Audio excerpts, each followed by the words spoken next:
This is a watercolor of Yosemite that I'm painting wet on wet using swatches from medium watercolors. There's 42 different colors. Pretty much for this I'm going to be using one brush and filling in with some orange. I start from light to dark, and so that's the way that watercolor is supposed to be done. Just pretty much right now I'm just demonstrating something that's not too detailed of a drawing, more of a demonstration, and kind of leaving it for surprise what it is going to look like. And so I'm putting in some trees right here very roughly, just kind of like describing them in my mind. They're pointy on top, some are lighter, some are darker, and we're going to try to keep the horizon kind of flat. And right now you can see it's wet. And in this case, this is one of my first times doing it, so the lighting on it is going to actually evaporate the water on the paper. It's very good paper. It's my sketchbook. So again, it's not going to be too dark. In the background, I'm painting in the mountain shapes that are bluer and less saturated in color. And right now I'm going back and forth, but I'm putting some trees that are darker in the foreground to create some contrast, some variety.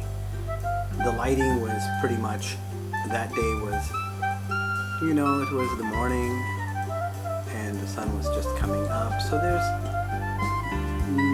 some light coming around the trees, but not any real directional light in this case. But in the background there's like a lot of mist, and that is like where I leave the paper white so you can see the cloud of mist. And now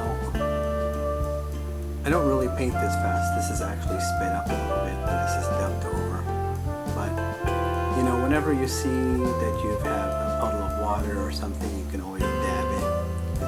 And as I go along, I just basically layer it from light to dark. But in the areas where I put the dark mountain, that's definitely going to be dark, so I didn't need to start light. And you don't have to have expensive brushes,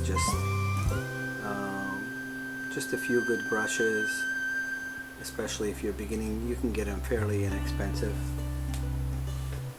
And I'm putting in the different colors here of the grasses. They're a little darker, more intense colors towards the front, towards the foreground, and a little bit of dry brush shows a little bit more texture, barely touching.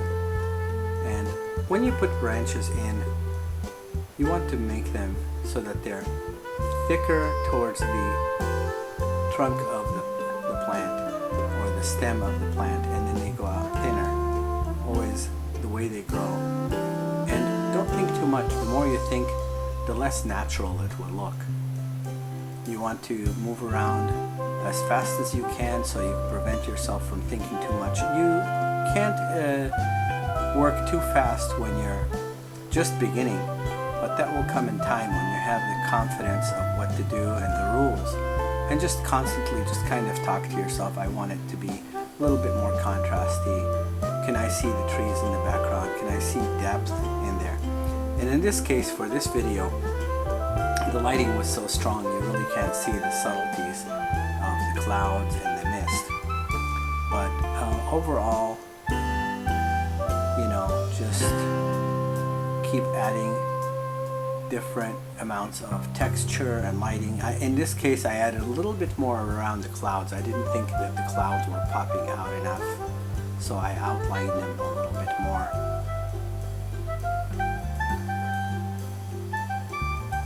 You want to basically describe the angles and the shape of the pines. They're going downwards, so you just do that really quickly. Downward movements and directional movements of the wind, how much wind is blowing and in one direction. Sometimes I like to add a little bit of extra different colors like the purple I'm adding here. And then there was a dead tree there that I didn't like in the reference photo that I added in here with afterthought, because it has such a beautiful color, and you know, you don't want to leave it out. Here I'm adding what I believe to be a moose, and you see I made a small mistake, dabbed it up real quick, and added the neck to be a little bit longer. You pretty much get rid of any color absorbing into the paper if you do it fairly quickly.